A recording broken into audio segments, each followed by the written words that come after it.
नमस्कार आपसे, मेरा नाम अशोक यादव एडवोकेट और मैं आप सभी के लिए लीगल एडवाइस वीडियोस अपलोड करता हूं, जो कि आप सब लोग लाइक करते हैं, पसंद करते हैं, शेयर करते हैं और सब्सक्राइब भी करते हैं। अब तक नहीं किया तुरंत करिएगा और दूसरे लोगों तक भी इस जानकारी को जरूर शेयर करिएगा।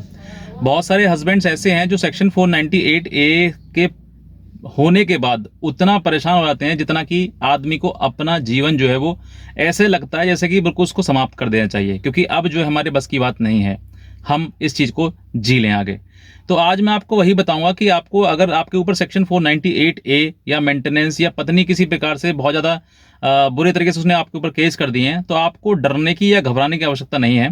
आपको सिर्फ और सिर्फ ये काम करना है जो मैं आपको बता रहा हूं। सबसे पहले आप के दिमाग में जो गलत विचार आ रहे हैं कि भाई मेरी पत्नी मुझसे चली गई है, मुझसे मेरे ऊपर मुकदमा कर दिया है, तो बहुत सारे लोग ऐसे होते हैं जो कि मरने की सोचते हैं। जैसे कि आप ये साइड में देख रहे हैं, ये जो मैंने आपको स्क्रीनशॉट भेजा है, इसके आधार पर आप समझ सकते हैं कि पत्नी ने इस पति को कितना पीड़ित कर रखा होगा, जो व्यक्ति ये कह रहा है कि मुझे अब जो है वो मरना है, आत्महत्या करनी है।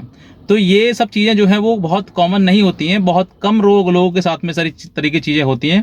हर व्यक्ति ये सोचता है कि मैं अपनी पत्नी के साथ में जो है वो बहुत अच्छा जीवन व्यतीत करूंगा, लेकिन कहीं ना कहीं जब समस्याएं आती हैं, परिवार खराब होते हैं, तो फिर इंसान जो है अपना जीने का जो एक अधिकार होता है, जीने का जो मन होता है, वो खत्म करना शुरू कर देता है।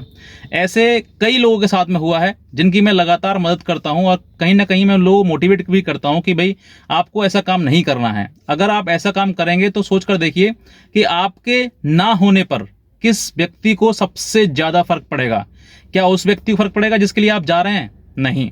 अगर उसको फर्क पड़ता तो वो सोचता कि अगर ये मेरे जीवन का हिस्सा है, इसको मैं कैसे अपने आप से अलग कर सकता हूं या कर सकती हूं, और किस तरीके से मैं अपने पति के ऊपर ही लीगल तरीके से उसके ऊपर गलत आरोप लगाते हुए कैसे मैं उसके ऊपर मुकदमा दर्ज कर सकती हूं। जिस महिला ने ये नहीं सोचा, तो आपके होने और ना होने से क्या फर्क पड़ेगा उसके ऊपर? सबसे ज्यादा जो फर्क पड़ेगा वो आपकी मां पर पड़ेगा। वो बेचारी रो रो के मर जाएगी कि मेरा बेटा एक चला गया। किस वजह से? एक पत्नी की वजह से। तो इतने कायर नहीं बनना है आपको। अगर आपकी कोई गलती नहीं है तो आपको अपना जीवन जीना है, और आपको अगर आपसे मान लीजिए मैं कहता हूँ गलती हो भी गई है आपसे, तो उन गलती को सुधारने का ही रास्ता है। आपको अपना जीवन त्याग देना या किसी के वजह से अपने आप को खत्म कर देना, ये गलत है। बहुत सारे ऐसे लोग मुझे कमेंट भी करते हैं कि सर आप जो है हमें मोटिवेट करते हैं, हमें बताते हैं कि हमें क्या करना चाहिए, क्या नहीं करना चाहिए। वो बात सही है, लेकिन मैं साथ साथ आपको यही बताता हूँ कि आपको दोनों को जो है वो एक राह में चलना है। दोनों का जो जीवन है वो पैरेलली चलना चाहिए। आप दोनों एक दूसरे के साथ रहेंगे तभी अच्छे लगेंगे, तभी समाज को चलेंगे, तभी आपकी इज्जत होगी, तभी आप सब लोग खुश रहेंगे दोनों। लेकिन जहां पर पत्नी आपके ऊपर मुकदमा कर देती है, और बहुत सारे लोग ऐसे भी हैं जो बेचारे पीड़ित हो जाते हैं, परेशान हो जाते हैं, अपने आप को त्यागने की सोचने से, जीवन खत्म करने की सोचते हैं, तो साहब आपसे निवेदन है कि ऐसा कभी भी कदम ना उठाएं। आज ना तो कल आपको न्याय मिलेगा, और न्याय के चलते हुए आपको जीवन में एक नई किरण भी मिलेगी। तो मैं कहता हूं आपके लिए जीवन में कभी हार ना माने। जो होगा वो वही होगा, जो होगा वो अच्छा होगा, और जो हो रहा है वो भी अच्छा ही हो रहा है। गीता में लिखा हुआ है कि जो आपके साथ हो रहा है, कि आप क्या लेकर आए थे, जो किस चीज का गम है, किस चीज का रो रहे हैं, कुछ ना लेकर आए और ना कुछ लेकर जाएंगे, तो कोई बात नहीं। जो जीवन में रहेगा उसी चीज के लिए हम लगातार अपने जो अधिकार है, जो हमारे साथ गलत हुआ है, हम उसके लिए लड़ते रहेंगे। तो आपको अपने जीवन में निराश नहीं होना है, हताश नहीं होना है, लड़ते रहना है। अगर आपके ऊपर गलत किसी प्रकार से केसेस करे गए हैं, तो ये बात है आपको विशेष रूप से ध्यान रखनी है। सेक्शन 498 केस होते हुए पति जो है वो इतने विचलित हो जाते हैं, इतने परेशान हो जाते हैं कि अरे मेरे साथ में ऐसा कैसा हो गया, अब मेरा क्या होगा, मुझे जेल हो जाएगी, मुझे ये हो जाएगा। अरे साहब, जो होगा हो जाएगा। आप तो कोई चीज नहीं है। ऐसे एमएलए, विधायक, सांसद, मंत्री तक जेल में पड़े हैं, जो लोग जो है जिनकी बहुत ज्यादा समाज में इज्जत रहती है, आपकी तो कुछ भी उनके सामने इज्जत नहीं है।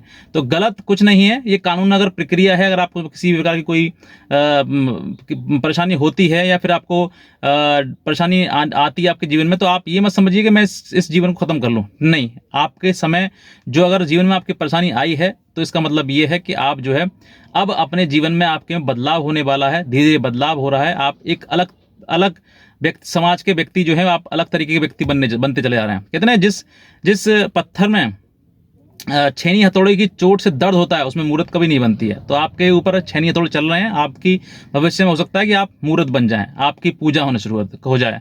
तो ये आपको समझना है कि गलती अगर आपसे हुई है तो आप आज ही क्षमा मांगें, आज ही जो भी है निर्णय लें। लेकिन गलत अगर आपके साथ में हो रहा है या हुआ है तो आप उस चीज़ के लिए बिल्कुल भी ना करें। तो ये आपको समझना है कि मुझे किस तरीके से अपना जीवन व्यतीत करना है। और रही बात आत्महत्या की या अगर अपने आप को ख़त्म करने की, ऐसा बिल्कुल ना करें। आप ऐसा करेंगे तो सबसे ज़्यादा नुकसान जो आपके परिवार को ही होगा।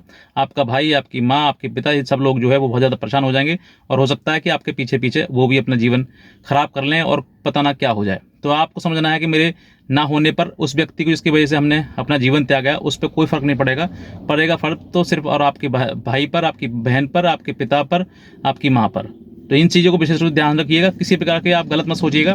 मेरी बहुत सारी वीडियोज़ हैं, हो सकता है आपको कहीं ना कहीं मोटिवेट करें, आपको कहीं ना कहीं इस चीज़ का सॉल्यूशन दें कि हमें जीवन में करना क्या है। मैं बहुत सारी वीडियोज़ बनाता हूँ आपके लिए, आप समझते जाइएगा। और किसी प्रकार से आपको डरने की आवश्यकता नहीं है। कोई भी लीगल एडवाइस अगर आपसे हम चाहते हैं, हमसे आप चाहते हैं, तो आप हमें हमारे दिए हुए नंबर पर हमें एडवाइस भी कर सकते हैं हमसे और हमें संपर्क कर सकते हैं। तो आज का वीडियो देखने के लिए आपसे बहुत धन्यवाद।